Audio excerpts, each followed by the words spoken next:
So I just finished Act 1 in Chef RPG. I'm on Act 2 right now, and I've learned quite a bit during Act 1, and I kind of want to just make this video to kind of share some tips that may help somebody out there. Alright, so the first thing I want to talk about is how to make money without actually having to run your restaurant. I made a video a couple days ago talking about how to make profits in your restaurant, but I noticed that some people can't even get their restaurant open or even run their restaurant yet because they don't even have money to do that. So I kind of want to show a way to make money to kind of get you started. And once you do this method, you'll have enough money to get your appliances for your restaurant and kind of get things going from there. Now, this method is what I like to call seashell hunting. I used to do this in Animal Crossing to make bells back in the day, and surprisingly in Chef RPG, this is also a good method to make some money. But basically, I just come to one of these beaches and I kind of pick up seashells. Now, there are 3 different beaches on the map. And yeah, I'm looking for some rare shells. Like this shark tooth right here. This is a rare shell. There's also a pine cone shell that I'm going to look for. I think that's all the shells from this beach right here. There wasn't too many shells. Usually there's a lot more shells here. Before you guys hit winter, make sure you guys stock up on your forageables because it is very hard to find forageables in the winter. If you do this method like in the summertime, you'll probably get a whole lot more seashells. Or in the fall. I can't really say too much about summer since I started out in the fall. Now after you're done collecting seashells, you actually want to take your seashells to this NPC called Bowie. He is the Fish King. And as you can see right here, the cone shell sells for 352 credits. Next we have the shark tooth that sells for 440 credits. So you can kind of see how this will add up after a while if you get the shark tooth and you get the cone shells. But you can also sell, you know, all the other shells that you collect for like 88 credits and 22 credits. Best part is, the seashells will spawn every single day, so you can just do this daily or until you have enough money to kind of get your restaurant going. I also highly recommend buying all his shrimp every time you see him because one of the first appetizers you get is the shrimp cocktail, and to make that you just need shrimp and you need chili. You can find chili all around in the forest abundantly if you're not in winter. Now I wish I would have did more quests earlier in my playthrough. There's actually another one of these quest boards. But basically if you do quest for these NPCs, you can get random ingredients, random recipes, random material. So I do recommend doing the quest. Here's another one over here. Alright, so my next tip is talk to shopkeepers and try to befriend them. It's very easy to befriend shopkeepers. You literally just gotta talk to them and give them gifts, and if they have quests, you know, do the quests for them. But if you befriend the shopkeepers, periodically random recipes may spawn in their inventory. And you can actually go to your little heart right here. And if you go right here, you can kind of see what your relationship status is with each of the villagers. See, as you can see, I'm friends with the milk and wheat guy. I'm also friends with Mei Lu. I'm friends with the butcher. I need to work on my relationship with Bowie a little bit because we're only acquaintances. I'm only an acquaintance with Hazel. But definitely a lot of benefits to befriending the villagers. Alright, so let's talk about tools, right? So during the beginning parts of the game, you're gonna have like 3 main tools. You're gonna have the iron scythe, you're gonna have the fishing rod, and you're gonna have the bow. I guess the bow kind of counts as a weapon, not necessarily a tool, but you can also get this wood spear. Most people just kind of hunt with the bow and arrow, and I like to start with the bow and arrow. But I like to finish them off with the wood staff. Let's go ahead and take this bad boy out. I need some meat for my my steak dinner.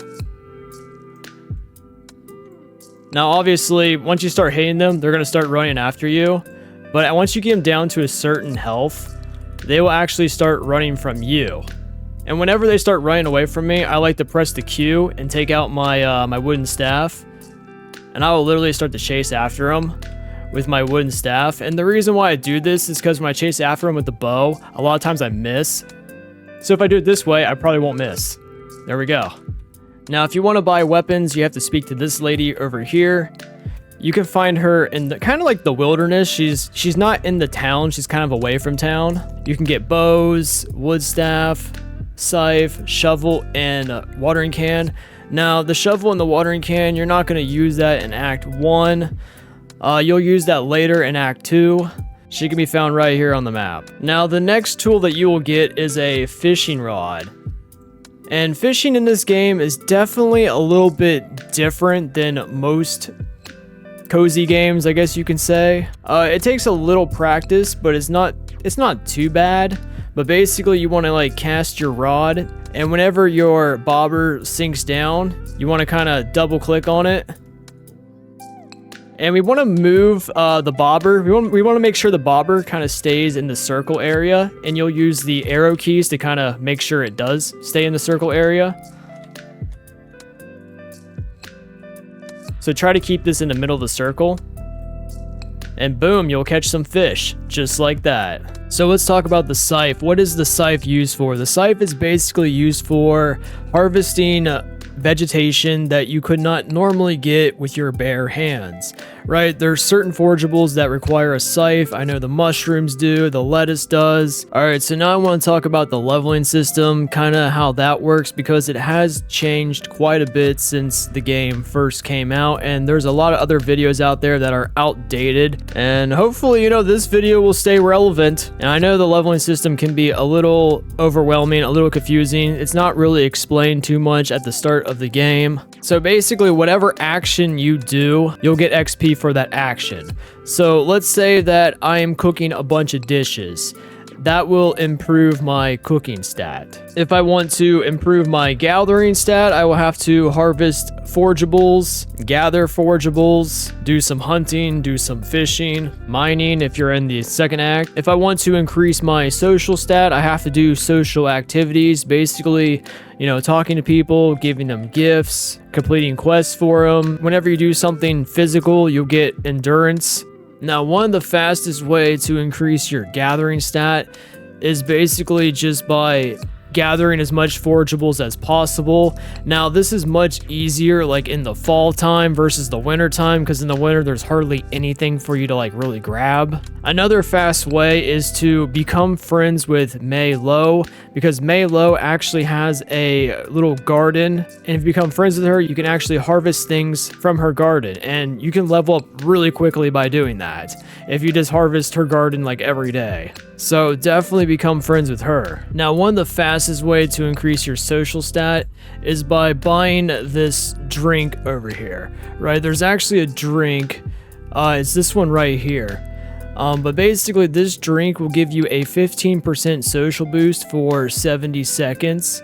We also have another drink that will give you a 12% social boost. So basically this one's 90% right here.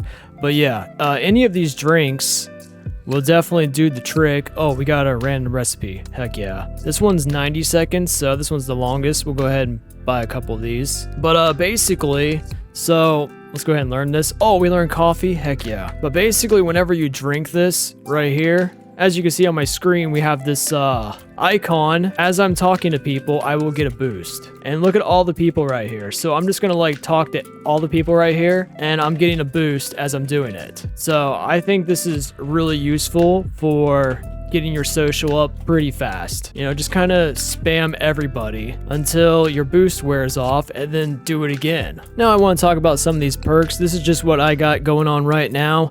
I really like this explorer skill because it allows you to fast travel back to your home. As you can see, if I open up my map, I can actually fast travel here back to my house.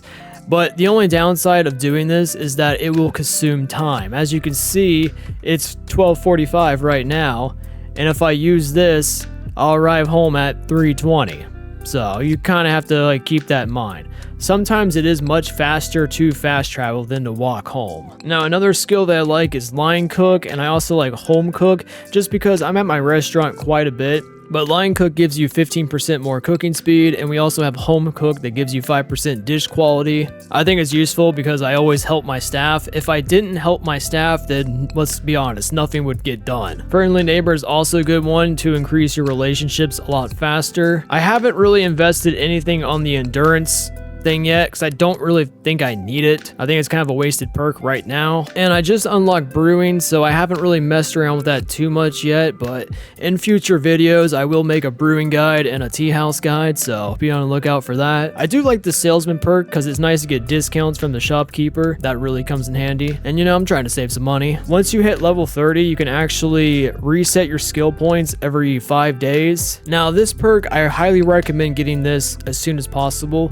because of this perk right here. You can actually discover new recipes in the library. Let's see if we can find some recipes. The only thing that kind of sucks about doing this is sometimes the NPCs will kind of get in your way as you're looking for stuff, but I try to do this every day. Oh, we just got a main course recipe. Nice. Oh, we got another recipe. Sweet. Yeah, really, just by doing this, I get like 1 or 2 recipes a day. Sometimes 3. Oh yeah, cranberry dessert. Heck yeah. And we got this veggie ramen. Nice. Oh, check this out right here. We have a random epic recipe from the shopkeeper. Let's go ahead and grab this. Yeah, I recommend checking these like almost every day because you never know when there's gonna be a random recipe. And I don't know about you, but my restaurant always needs new recipes. Let's go ahead and open these up. Oh, sweet, epic cranberry cheesecake. We got a stew with veggies. All right, not bad. Don't worry so much about the aesthetic of your restaurant in the beginning. But try to focus on making your restaurant profitable, right? Profit over aesthetics. Once your restaurant's really profitable and making some good money, and then I recommend, you know, going all out with the aesthetics because it's much easier to make your restaurant very aesthetic when you have tons of money coming in. If you need help making your restaurant more profitable, I do have a video that kind of breaks that down for beginners, so be sure to check that out. If you enjoyed the content, be sure to give it a thumbs up. It greatly helps a lot. Consider subscribing if you haven't already, and I'll see you guys in the next video. Take care.